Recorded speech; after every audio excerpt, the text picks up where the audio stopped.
ఇటీవల జరిగినటువంటి పార్లమెంట్ సెషన్స్లో ఏపీ సీఎం చంద్రబాబు నాయుడు ప్రస్తావనను పశ్చిమ బెంగాల్ ఎంపీ కళ్యాణ్ బెనర్జీ తీసుకురావడం ఇప్పుడు పెద్ద చర్చకు దారితీస్తున్నటువంటి నేపథ్యంలో ప్రస్తుతం మనతో సామాజిక ఆర్థిక రాజకీయ విశ్లేషకులు నాగార్జున రెడ్డి ఉన్నారు. నాగార్జున రెడ్డి గారు నమస్తే అండి. నమస్తే. పార్లమెంట్లో తృణమూల్ కాంగ్రెస్ ఎంపీ పశ్చిమ బెంగాల్ చెందిన ఎంపీ చంద్రబాబుపై తీవ్ర ఆరోపణలు చేశాడు. పార్లమెంట్ వేదికగా ఈడీ సిబిఐ కేసులు ఉన్నటువంటి చంద్రబాబును మీ ఎన్డీఏలో చేర్చుకున్నారు అంటుంది. ఎట్లా అవ్వచ్చు? చూసేదే ఉంది. ఆయన తెలిసింది, చూసింది, జరిగింది కూలంకుషంగా ప్రిపేర్ అయ్యొచ్చి పార్లమెంట్లో లేచి మాట్లాడేట. ఈ 18th parliament subject to correction. ఈ పార్లమెంటుకి సంబంధించిన ఉభయ సభలని ఉద్దేశించి ప్రెసిడెంట్ భారతదేశానికి ప్రెసిడెంట్గా ఉన్నటువంటి ద్రౌపది ముర్ము గారు చేసిన ప్రసంగానికి ధన్యవాదాలు చెప్పేటువంటి కార్యక్రమం అన్నమాట. నార్మల్గా ప్రొసీజర్ అది జరుగుతుంది. ఇక్కడ అన్నిటికంటే నాకు బాగా నచ్చింది ఏంటంటే ఓం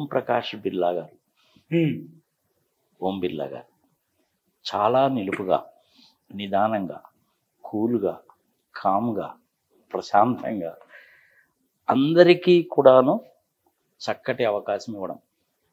అపోజిషన్ పార్టీ వాళ్ళకి ఎక్కువ అవకాశం ఇచ్చాడు ఆయన. చక్కటి పార్లమెంటు సాంప్రదాయానికి ఆయన తెర తీశాడని చెప్పాలి. గత 10 సంవత్సరాల్లో మనం ఇప్పుడు చూడలేదు. ఇది ఫర్ ద ఫస్ట్ టైం చూస్తున్నాను నేను కూడా. ఈ పార్లమెంట్ సమావేశాలని నేను కూడా కేర్ఫుల్గానే చూశాను. నేను మోడీ గారు ఏం మాట్లాడారు, అమిత్ షా గారు ఏం మాట్లాడారు, ప్రత్యేకించి ప్రజలకు కూడా ఒక విషయం తెలియాలయ్యా. A strong opposition is a load-bearing pillar in a democratic setup. అంటే చక్కటి అపోజిషను, స్ట్రాంగ్గా ఉన్నటువంటి అపోజిషన్ ఉన్నప్పుడే ప్రజాస్వామ్యం అనేటువంటిది చక్కగా పనిచేస్తుంది. 282 వచ్చినప్పుడు, 303 వచ్చినప్పుడు వ్యవహారం అంతా కూడాను వన్ సైడెడ్గా ఉండేది. అసలు మాట్లాడడానికి కూడా అవకాశం ఇచ్చేవాళ్ళు కాదు. మాట్లాడుతున్నా కానీ మధ్యలోనే ఇంటరప్ట్ చేసేవాళ్ళు. గందరగోళంగా ఉండేది. కానీ మొన్న జరిగినటువంటి పార్లమెంట్ సమావేశాల్లో రాహుల్ గాంధీ స్పీచెస్ విన్నాను, కళ్యాణ్ బెనర్జీ చేసింది విన్నాను. అదే తృణమూల్ కాంగ్రెస్కి సంబంధించినటువంటి లేడీ ఎంపీ మైత్రా చేసింది విన్నాను. ఇంకా 2-3 ఎంపీలు కూడా చక్కగానే మాట్లాడారు. ఇది ఒక మంచి సాంప్రదాయానికి తెరతీశాడు ఓం బిర్లా గారు. ఆయన కళ్యాణ్ బెనర్జీ అయితే అనేక విషయాల గురించి చెప్పాడు. రాహుల్ గాంధీ స్పీచ్ కూడా చాలా ఎక్సలెంట్గా ఉంది. ఎంబీబీఎస్కి సంబంధించిన ఎగ్జామినేషన్ పేపర్ లీక్ని గురించి చెప్పాడు. అదేవిధంగా మన మణిపూర్కి సంబంధించిన విషయాన్ని గురించి చెప్పాడు. ఇవన్నీ చెప్పాడు. అఖిలేష్ యాదవ్ ఈవీఎం మిషన్ గురించి కూడా చెప్పాడు. ఎస్పెషల్లీ వాళ్ళందరి మాటలు విన్న తర్వాత భారతదేశంలో ప్రజాస్వామ్యము చక్కగా పరిణతి చెందింది, మెచ్యూర్డ్ స్టేట్ ఆఫ్ అఫైర్స్కి వచ్చింది అని అనిపించింది నాకు. అది let me tell you very frankly, నిష్పక్షపాతంగా మాట్లాడుకోవాలి కాబట్టి. ఆమె అయితే మోహిమా మైత్రి అయితే అసలు నన్ను పార్లమెంట్లో నుంచి ఎక్స్పెల్ చేశారు. నన్ను ఒక్కదాన్ని ఎక్స్పెల్ చేస్తే మీరు 63 మందిని పోగొట్టుకున్నారు అనేసి అంటే మోడీ గారికి మంచి గట్టి దెబ్బ తగిలినట్టే లెక్క. అంటే 1:63 అయిపోయింది అనమాట. అది 240 కదా వాళ్ళకి వచ్చింది. ఇప్పుడు ఇదంతా ఏమైపోయిందంటే నెంబర్ గేమ్ అయిపోయింది. చంద్రబాబు నాయుడికి సంబంధించిన ప్రస్తావన కూడా తీసుకొచ్చాడు కదా. చంద్రబాబు నాయుడు మీ పార్టీలోకి వచ్చి జారంగానే వాషింగ్ మిషన్లో ఉతికేసిన బట్టలాగా క్లీన్ వైట్ షర్ట్ లాగా అయిపోయాడా? ఆయన మీద సిబిఐ వాళ్ళు కానీ ఇంకొకరు కానీ ఎందుకు కేసులు పెట్టలేదు సంగతి సమాచారం అడిగాడు. చాలామందికి తెలియని విషయం, తెలిసిన విషయం అయ్యుండొచ్చు. చంద్రబాబు నాయుడు గారి మీద కేసులు అనేటువంటిది ఈ మధ్య ఏదో మనం 17A అని ఔటర్ రింగ్ రోడ్ అని అది అని అనుకుంటున్నాం. కానీ 30-35 సంవత్సరాల కిందనే ఏలేరు స్కామ్ అనేటువంటి కేసు ఇంకా ఇప్పటికి కూడా ఫైనలైజ్ కాల. తెలంగాణలో ఓటుకు నోటు వ్యవహారం అనేది నీకు నాకు తెలిసిందే. అడ్డంగా దొరికిపోయినట్టే వారం. అమిత్ షా గారు కనుక తలుచుకొని ఉంటే చంద్రబాబు నాయుడు గారిని ఆ రోజు జైల్లో వేసేవాడు. అడ్డంగా దొరికిపోయిన వారం కదా అది. 23 వైఎస్ఆర్సీపీ ఎంపీ వాళ్ళని తీసుకున్నప్పుడు కోడెల శివప్రసాద్ గారు ఏ సంగతి డిసైడ్ చేయలేదు. కారణం ఏంటంటే చట్టంలోనే ఉంది అది. ఆయన ఎప్పుడైనా నిర్ణయం తీసుకోవచ్చు. 90 రోజులు 60 రోజులు 120 రోజులు అని లేదు. చూడండి, ప్రజలు కూడా తెలుసుకోవాలి. ఇప్పుడు మనం వేరే వాళ్ళకి చెక్ ఇచ్చాం, చెక్ బౌన్స్ అయింది, మళ్ళీ ప్రజెంట్ చేస్తారు, అప్పుడు కూడా బౌన్స్ అయింది. దానికి ఒక టైం లిమిట్ అంటూ ఉంది. 3 months కంటే ఎక్కువ చెక్ వ్యాలిడిటీ లేదు కదా. అంతకుముందు 6 months ఉండేది, 3 months వ్యాలిడిటీ. మరి స్పీకర్ గారు 23 ఎమ్మెల్యేలను తీసుకున్నప్పుడు వాళ్ళు రిజిగ్నేషన్లు యాక్సెప్ట్ చేస్తున్నానని కానీ చేయడం లేదని కానీ ఇన్ని రోజుల లోపల చెప్పాలని చట్టంలో ఉండాలిగా. కానీ చట్టంలో లేదు. మరి అది చట్టంలో లూప్ హోలేగా. Indian laws are thick walls with big man holes అని ఎందుకంటారంటే ఇగో ఇదే కారణం. మళ్ళీ చెప్తున్నా, Indian laws are thick walls with big man holes. మనుషులు దూరి వెళ్ళిపోవచ్చు అనమాట అవతలకి. మన వాళ్ళందరూ కూడా ఎంతసేపటికి ఏంటంటే చట్టం ఉంది, ఈ చట్టానికి అనుగుణంగా పోదాము అనేటువంటి ఆలోచన కంటే ఈ చట్టాల్లో నుంచి మనం తప్పించుకోవడం ఎట్లా అని ఆలోచించడం ఎక్కువైపోయింది. ఇదే బిగ్గెస్ట్ డ్రాబ్యాక్ అనమాట. ఇది కోర్టులో కూడా కేసులు ఎందుకు నెలల తరబడి సంవత్సరాల తరబడి పరిష్కారం కావంటే, let me tell you very frankly, number of judges లేరు. ఇది పెద్ద డ్రాబ్యాక్ అనమాట. మీరు విదేశాల్లో కనుక అయితే కోర్టులో కేసు కనుక ఉంది అంటే ఫ్యామిలీ డిస్ప్యూట్స్కి సంబంధించినవి, అంటే ఇది విడాకుల కేసులు లాంటివి అయితే 180 రోజుల లోపల అయిపోవాలి. కానీ మన ఇండియాలో ఆ పద్ధతి లేదు.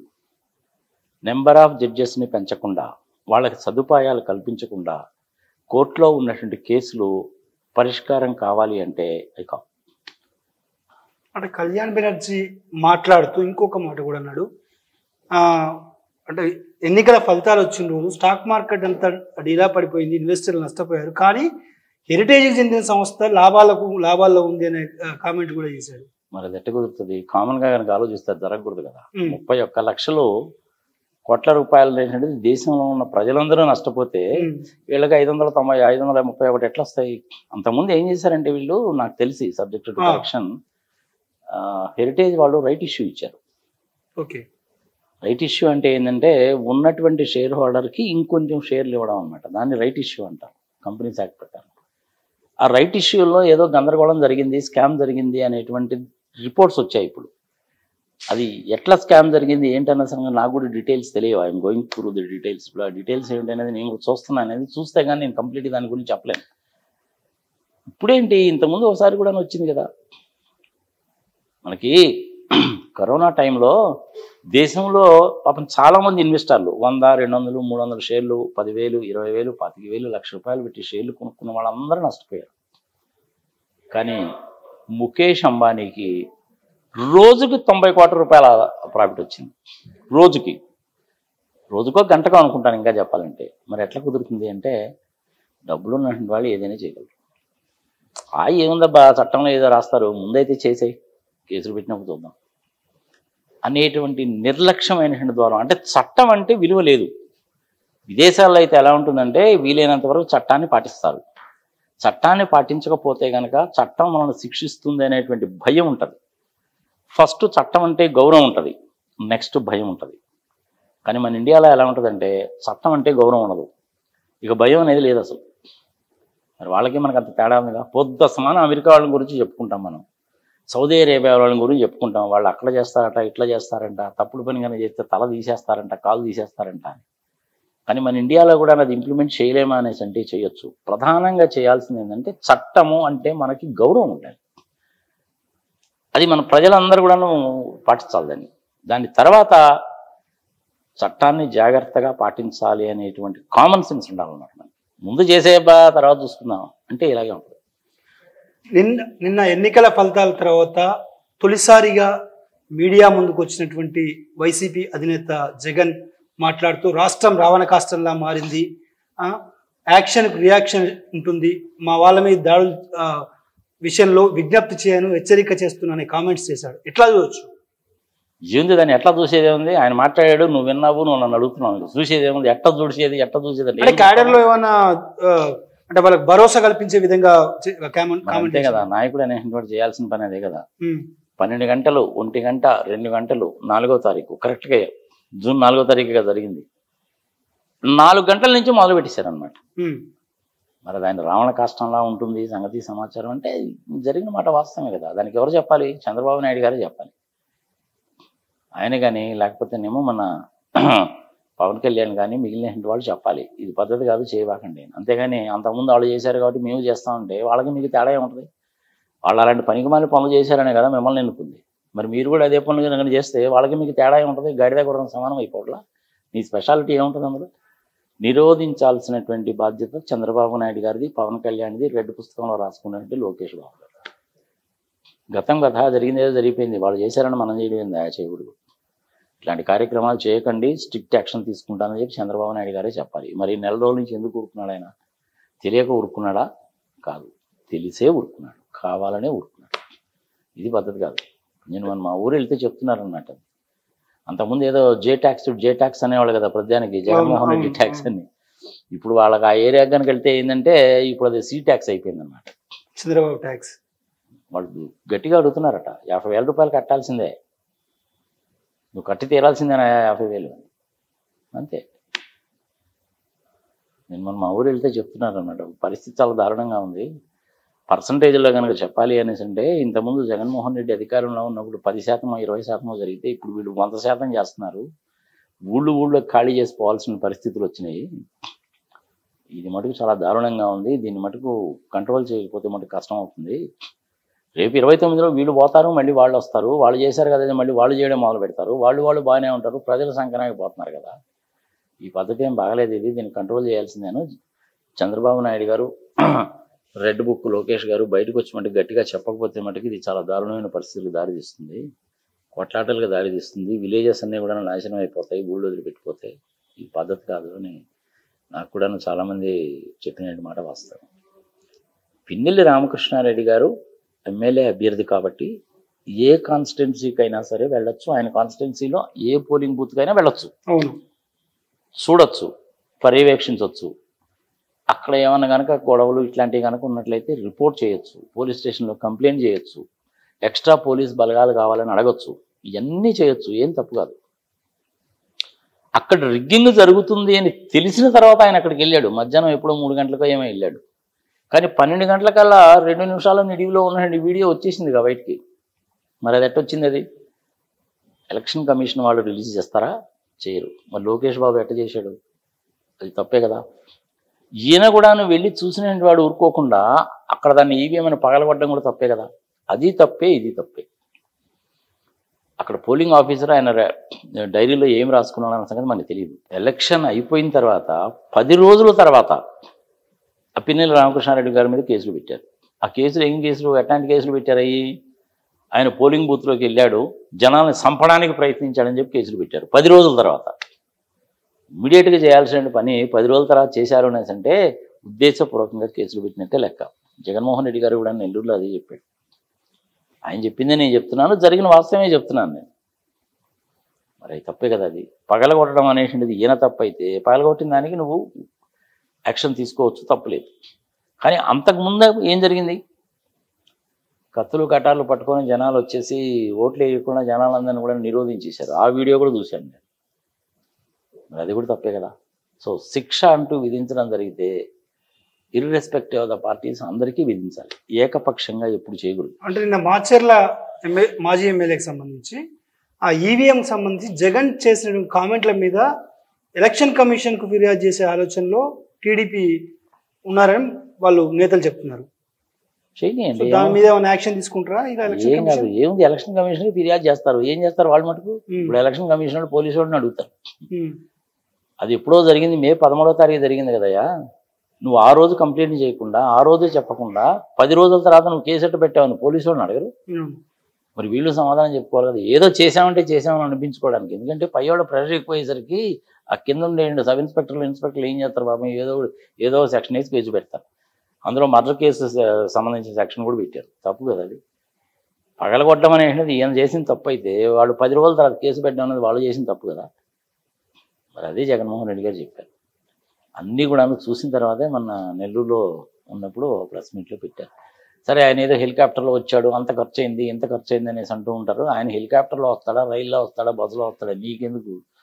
ఆ పార్టీ ఫండ్లో నుంచే తీస్తారు, హెలికాప్టర్ అరేంజ్ చేస్తారు, డబ్బులు పెడతారు. చంద్రబాబు నాయుడు బాగోట్లేదు అయింది, పవన్ కళ్యాణ్ బాగోలేదు అయింది. ఇవన్నీ కూడా పనికి మన సిల్లీ కామెంట్స్, అంతకంటే ఏం లేదు. పార్లమెంటే ఎలా జరిగింది? చక్కగా జరిగింది.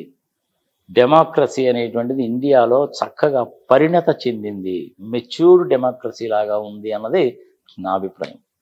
ప్రధానంగా ఆయన కళ్యాణ్ గారు కూడాను చంద్రబాబు నాయుడు విషయం కూడా గట్టిగానే చెప్పాడుగా. అవును. ఇంకొక విషయం ఏంటంటే ఈవెన్ రాహుల్ గాంధీ స్పీచ్ కూడా చాలా ఎక్సలెంట్గా ఉంది. మధ్యలో మోడీ గారు ఏదో 1-2 సార్లు అన్నాడు, అదేదో హిందువులు వైలెన్స్, వాళ్ళు వైలెన్స్ను ప్రోత్సహిస్తారు అది ఇదని చెప్పి ఏదో అన్నారు. కానీ అవన్నీ తీసేవాళ్ళు, సీరియస్గా పట్టించుకోవాల్సిన పని లేదు. ఈవెన్ ఆమె కూడా చాలా చక్కగానే మాట్లాడింది.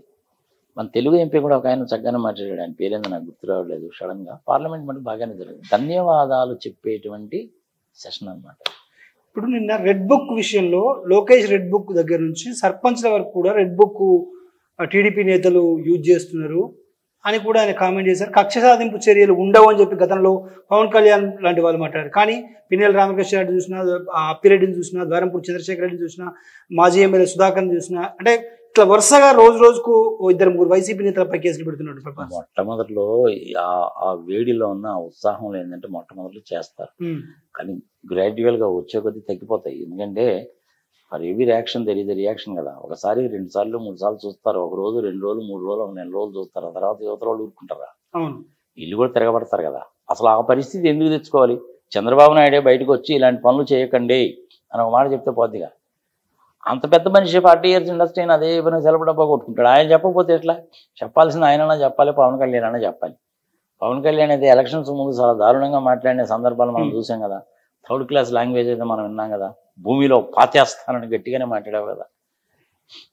మరి ఇప్పుడు టీడీపీ కార్యకర్తలు ఆ విధంగా చేస్తూ ఉంటే వాళ్ళిద్దరే చెప్పాలి, ఈ విధంగా చేయబాకంటే మంచి పద్ధతి కాదు ఇది. ఇవాళ మనం అధికారంలో ఉన్నాం, మనం చేస్తే రేపు వాళ్ళ అధికారంలోకి వస్తే మన పరిస్థితి ఏంది, ఇది ఎంతకాలం అని సాగిస్తాము, ఇది మంచి పద్ధతి కాదని చెప్పాలి.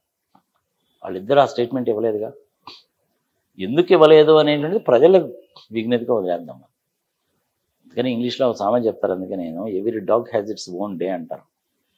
ప్రతి ఒక్కళ్ళకు కూడా ఒక రోజు అంటూ ఉంటుంది. అది ఇవాళ అధికారంలో ఉన్నాను కదా అని చెప్పి నువ్వు చేస్తే ప్రజలు తిరగబడరా? అక్కడ దాకా ఎందుకు? ద్రౌపది ముర్ము గారే స్వయంగా ఆమె చెప్పారు జగన్మోహన్ రెడ్డి ఓడిపోవడం ఏంది. మనకే ఆశ్చర్యంగానే ఉంటుంది, కేతిరెడ్డి ఓడిపోవడం ఏందని. బుగ్గన రాజేంద్రనాథ్ రెడ్డి పాప డోన్లో అన్ని మంచి పనులు చేస్తే ఆయన కూడా ఓడిపోయాడు. విచిత్రం ఏంటంటే కొలికపూడి శ్రీనివాస్ నాకు మంచి మిత్రుడు, ఈ ఆఫీస్ కూడా వస్తూ ఉంటాడు సంగతి సమాచారం. ఏమయ్యా శ్రీనివాస్ ఏంటి నీ పరిస్థితి ఏంటి, సంగతి సంవత్సరం మొత్తానికి ఏదో ఏరి కోరి మొత్తానికి సీట్ ఏదో సాధించావు ఏమిటి అంటే,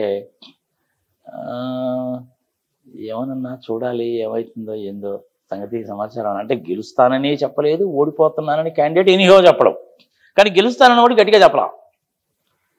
అలాంటిది 23,000 ఓట్ల మెజార్టీతో గెలిచాడు అంటే అర్థం ఏంటి? ఎవరిని తీసుకోవాల్సిన పని లేదబ్బా నీకు. మొత్తం 10-15 కాన్స్టిట్యున్సీస్ తీసుకో చాలు, అంతకంటే ఎక్కువ అక్కర్లేదు నీకు.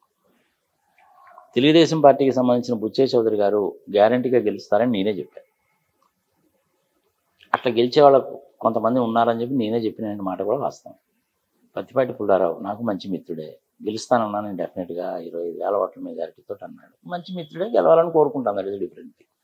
అట్లా గెలిచేవాళ్ళు కొంతమంది ఉన్నారు, గ్యారంటీగా ఓడిపోయేవాళ్ళు కొంతమంది ఉన్నారు. కానీ డోన్లో బుగ్గన రాజేంద్రనాథ్ రెడ్డి ఓడిపోతాడని చెప్పి నేను కళ్ళ గుడిపించలా. అసలు కేతిరెడ్డి ఓడిపోవడం ఏంది? ఆయన ప్రజల్లోకి వెళ్ళినంతగా నాకు తెలిసి ఏ ఎమ్మెల్యే వెళ్ళి ఉండడు ఇన్ని సంవత్సరాల నుంచి కూడా. కానీ ఆయన ఎట్టు ఓడిపోతాడు? ఎక్కడో ఏదో జరిగింది.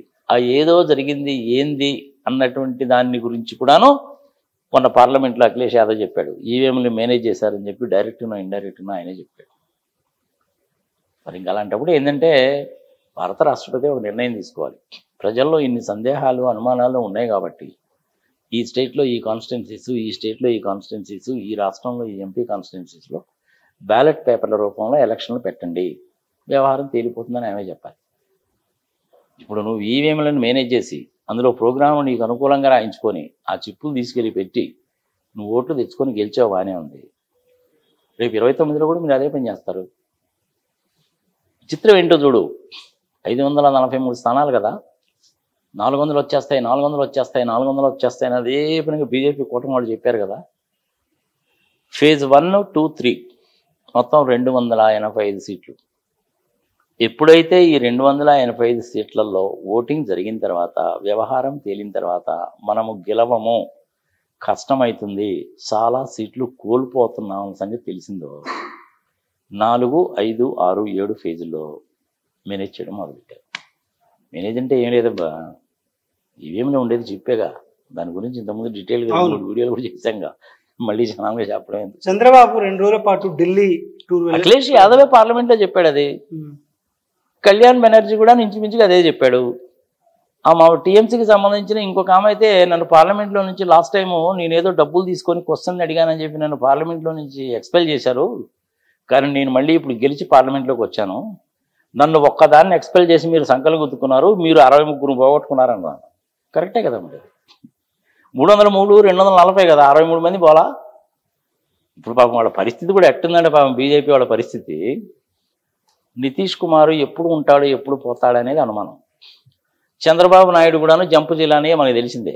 మోడీని అమ్మనాబూతులు తిట్టాడుగా 2018లో బయటకు వచ్చి, మళ్ళీ వెళ్ళి మోడీ కాళ్ళు గడ్డాలు పరుచుకుని మళ్ళీ జాయిన్ అయ్యాడుగా. 2014లో అలాగే చేశావు, 18లో బయటకు వచ్చావు, 19లో ఇండిపెండెంట్గా పోటీ చేశావు, మళ్ళీ 24లో వెళ్ళి మోడీ గారితో కలిశావు. ఆయన తిడతావు, ఆయనతోనే కలుస్తావు. ఇదే కదా ఆయన కళ్యాణ్ బెనర్జీ కూడా చెప్పింది, ఇది నేను చెప్తున్న మాటేం కాదుగా. మళ్ళీ వెళ్ళి కలిశావు, గెలవమన్న సంగతి ముందే తెలిసింది, మోడీతోటి కలిశావు, మేనేజ్ చేశావు. 10-15 కాన్స్టిట్యున్సీస్లో, సెలెక్టివ్ కాన్స్టిట్యున్సీస్లో బ్యాలెట్ పేపర్ పెట్టండి, వ్యవహారం ఏందో తెలిపోతుంది. ఇది కూడా అక్కర్లేదబ్బా. ఆంధ్రప్రదేశ్లో ఇచ్చిన ఈవీఎంస్లో ఈచ్ అండ్ ఎవరీ కాన్స్టిట్యున్సీకి సంబంధించిన సోర్స్ కోడ్ ఏదో ఇవ్వు, అరగంటలో చెప్తాను నేను ప్రోగ్రామ్ ఏం రాశారని. సోర్స్ కోడ్ తెలిస్తే చాలు, ప్రోగ్రామ్ ఎట్లా తెలిసిపోద్ది, ఈజీ. సో జరిగిపోయిన గతం కాబట్టి ఇప్పుడు తాజాగా 2 రోజుల పర్యటనకు ఢిల్లీకి చంద్రబాబు వెళ్ళారు. మోడీని, అమిత్ షాను, దాదాపు 7-8 కేంద్ర మంత్రులు కలిశారు. ఎక్కడా కూడా ప్రత్యేక హోదా కానీ, విశాఖ స్టీల్ ప్లాంట్ ప్రైవేటీకరణ అడ్డుకోవడం కానీ ఇవి మాత్రం ఎక్కడ లేనట్టు కనిపిస్తున్నాడా? ఎప్పుడైతే పార్లమెంటు సమావేశాల్లో అఖిలేష్ యాదవ్ కూడాను ఈవీఎంలను మేనేజ్ చేశారు అని చెప్పాడో, మోహితా కూడాను చెప్పిందో, కళ్యాణ్ బెనర్జీ గారు అన్నారో, రాహుల్ గాంధీ గారు సుదీర్ఘమైన ప్రసంగం చేయడానికి ఓం బిర్లా గారు అవకాశం ఇవ్వడం అనేటువంటిది గ్రేటెస్ట్ థింగ్. అది అందరికీ ఇచ్చాడు పాపం ఆయన అవకాశం. వీటన్నిటిలో డైరెక్ట్గా ఇండైరెక్ట్గా అదే చెప్పారు. స్టేబుల్గా ఉండదు, ఏం జరుగుతుందో మనం చెప్పలేము, 6 నెలలు వేచి చూస్తే వ్యవహారాలన్నీ బయటకు వస్తాయి. ఈవీఎంలను మేనేజ్ చేశారా లేదా అనేటువంటి దానికి అఖిలేష్ యాదవ్ చెప్పాడు కాబట్టి జగన్మోహన్ రెడ్డి కూడా అనుమానం ఉంది, కానీ చెప్పలేదు. డిఎంకే వాళ్ళు, టీఎంసీ వాళ్ళు, ఆమ్ ఆద్మీ పార్టీ వాళ్ళు, అఖిలేష్ యాదవ్ వీళ్ళందరూ కూడాను ఒక తాటి మీదకు వచ్చి ఈవీఎంల మ్యానిపులేషన్ మీద మాకు చాలా అనుమానాలు ఉన్నాయి, మీరు మళ్ళీ బ్యాలెట్ పేపర్ల ద్వారా ఎలక్షన్స్ పెట్టండి అని గట్టిగా అడిగితే భారత రాష్ట్రపతి గారు గ్యారంటీగా ఒప్పుకుంటారు నాకు తెలిసినంతవరకు. అప్పుడు అసలు వ్యవహారాలు బయటకు వస్తాయి. ఇండియాలో కీ రోల్ పోషించిన చంద్రబాబు ప్రత్యేక హోదాను ఎందుకు అడగట్లేడు? అడగాల లేదా అన్నది నువ్వెవడవా నాకు చెప్పడానికి. 40 years ఇండస్ట్రీ నాకు తెలియదైంది. 40 years ఇండస్ట్రీ నాకు తెలియదైంది. ఇంతకుముందు ప్రత్యేక హోదాలో ఏముంది, అమృతాంజనం, జెండు బాంబు లాంటిది అన్నాడు కదా, మరి ఇప్పుడు మళ్ళీ కావాలని ఎందుకంటాడు? ఆల్రెడీ అన్నాడు ఆయన, మాకు ఇవ్వాల్సిందేనండి. చంద్రబాబు నాయుడు ఆయన జీవితంలో చేసిన బిగ్గెస్ట్ బ్లండర్ ఏదంటే ప్రత్యేక హోదాను వదులుకోవడం. వేడిగా ఉన్నప్పుడు కనుక అడిగితే ఎవడైనా చేస్తాడయ్యా, నువ్వు అప్పుడే అడిగి ఉండాల్సింది. 8వ తారీఖు జూను 2014లో ప్రమాణ స్వీకారం చేయడానికి ముందే ప్రత్యేక హోదా ఇచ్చినట్టయితేనే నేను ప్రమాణం చేస్తాను, యాక్ట్లో లేదని మీరు ఇవ్వకుండా మానేస్తే నేను ఒప్పుకోనంటే ఆ రోజు ఇచ్చిండేవాడు.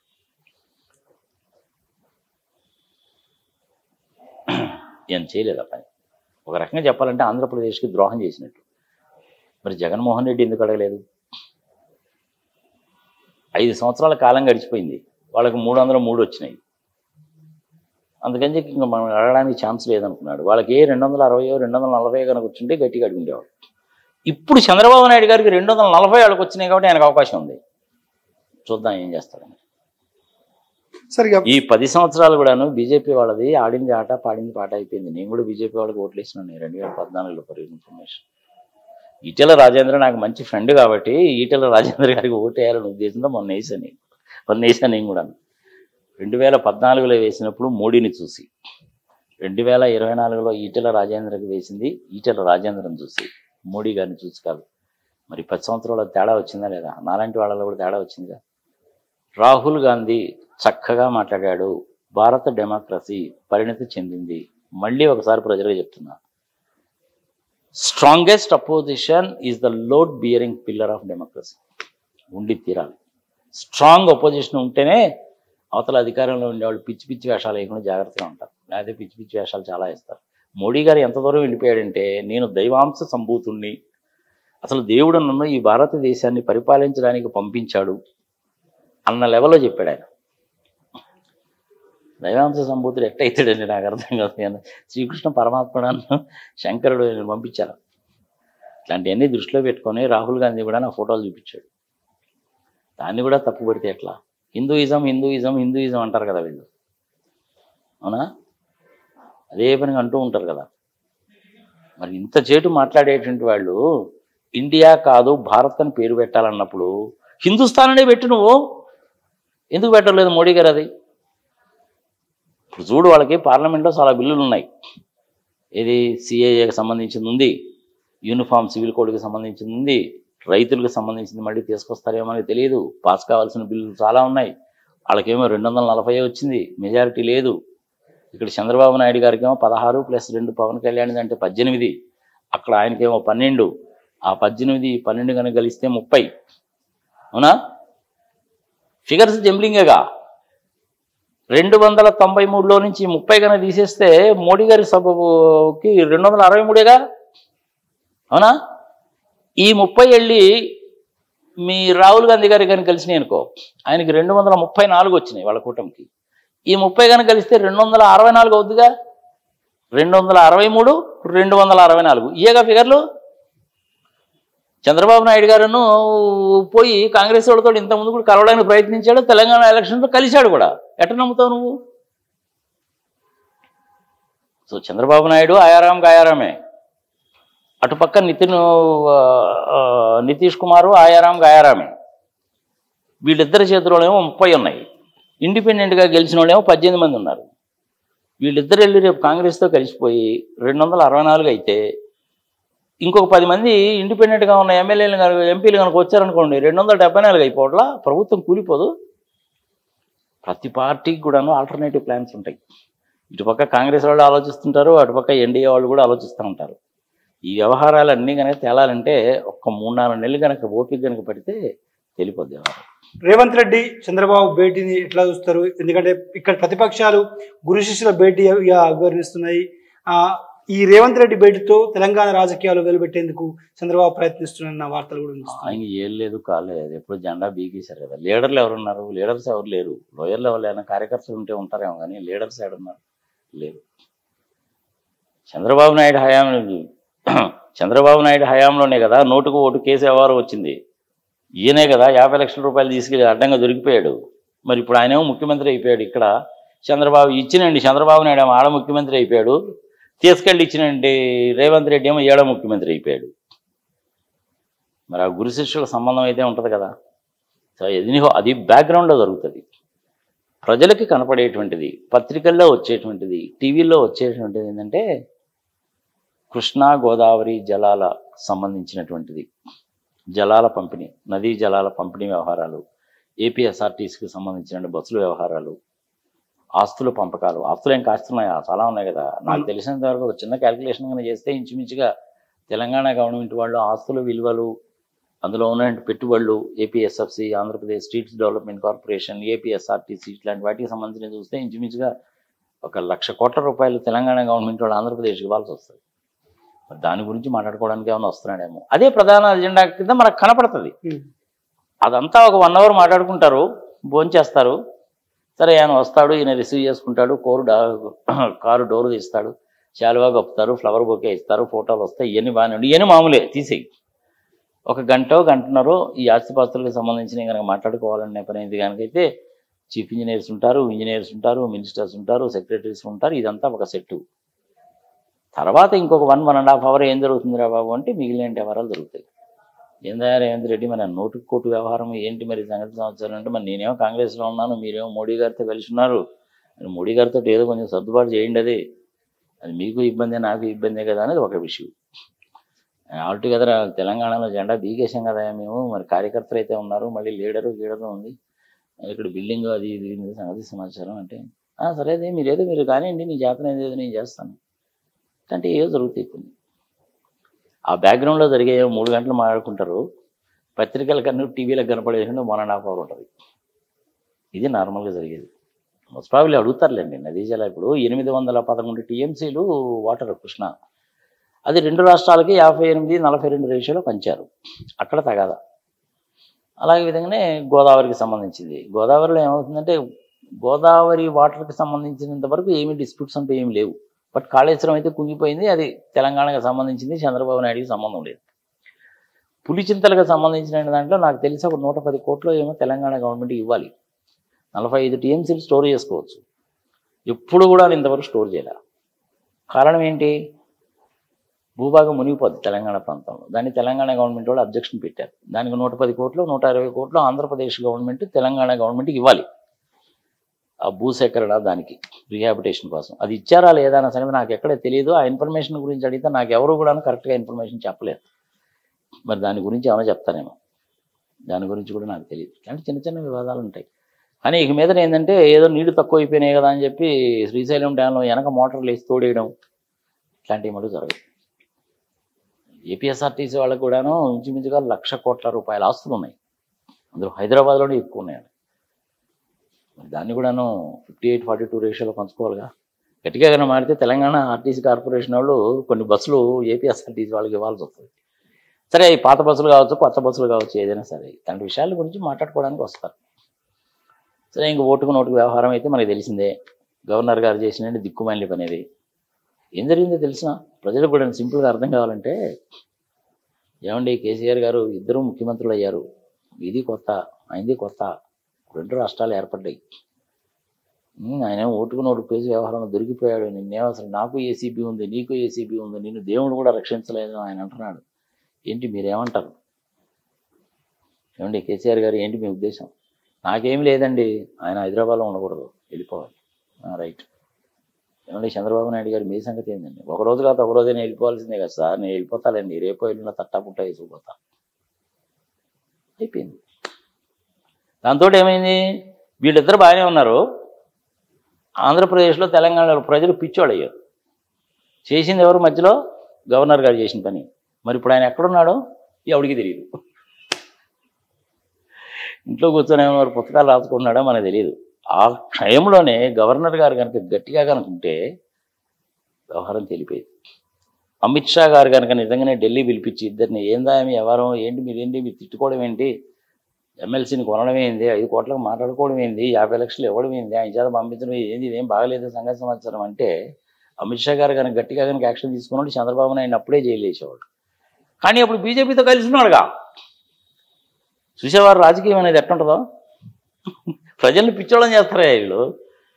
మొన్న జరిగినటువంటి పార్లమెంట్లో ఇలాంటి వ్యవహారాలన్నీ బయటకు వచ్చినాయి. 521 కోట్ల లాభం నీకు ఎట్టా వచ్చింది, షేర్లు అమ్ముకుంటేనే కూడా వచ్చింది. అంతకుముందు ఆమె చెప్పిందిగా భువనేశ్వర్ గారే, 400 కోట్ల రూపాయలకి ఏందండి మీరు ఎంత గందరగోళం చేస్తారు, నాకున్నాయంటే 2% షేర్లు అమ్ముకుంటే నాకు 400 వస్తాయన్నదిగా. అదే ఇప్పుడు నిజమైంది 571. ఇది నేను చెప్తున్న మాట కాదు, ఆమె చెప్పిందే. పార్లమెంట్లో కూడా దాని గురించి డిస్కషన్ వచ్చిందిగా. ఇంకేం కావాలి అంతకంటే? మొట్టమొదటిసారిగా జరిగినటువంటి పార్లమెంటు సభలో బెంగాల్కు సంబంధించినటువంటి ఎంపీ మన ఆంధ్రప్రదేశ్కి సంబంధించిన చీఫ్ మినిస్టర్ గురించి మాట్లాడేటంటే తెలుగు ప్రజల పరువు వల్ల మనం సీరియస్గా తీసుకోవాలా లేదా? దాన్ని అఖిలేష్ యాదవ్ కూడా ఈవీఎంల గురించి మాట్లాడాలంటే సీరియస్గా తీసుకోవాలా లేదా? ఒకసారి ప్రజల విజ్ఞతగా వదిలేద్దాం, ఏం ఆలోచిస్తారు? నెంబర్ గేమ్ 263, 264, 10 మందో 15 మందో ఇండిపెండెంట్ ఎంపీలు ఇటుపక్క గెలిస్తే వీళ్ళు ఉంటారు, అటుపక్క కానీ గెలిచారంటే కాంగ్రెస్ వాడు వస్తారు. Thank you sir. ఒక్క ఓటుతోటి వాజ్పేయి గారు గవర్నమెంట్ ఒక్క ఓటుతోటి పోలా, జైలు చేసిన దాని మూలంగా 13 రోజులు లేడా, ఒకసారి ప్రధానమంత్రిగా, ఒకసారి 30 రోజులుగా ముఖ్యమంత్రిగా ఉన్నాడుగా. కానీ ఎల్కే అద్వానీ గారు, వాజ్పేయి గారు వాళ్ళ వ్యవహారం వేరే, అమిత్ షా మోడీ వాళ్ళ వ్యవహారం వేరే. అక్కడికి నాకు అలా కనుకున్నంత దూరం ఉంటాయి. నాకు తెలిసింది ఏదో చెప్పాను, ప్రజల విజ్ఞతకు వదిలేస్తాను. Thank you sir. Right. So ఇది తెలుగు రాష్ట్రాల రాజకీయాలపై ప్రముఖ ఆర్థిక సామాజిక రాజకీయ విశ్లేషకుడు నాగార్జున రెడ్డి గారి విశ్లేషణ. మరో ఇంటర్వ్యూతో మళ్ళీ కలుద్దాం. వీడియో జర్నలిస్ట్ ప్రసాద్తో కలిసి సోము, ప్రజా చైతన్యం.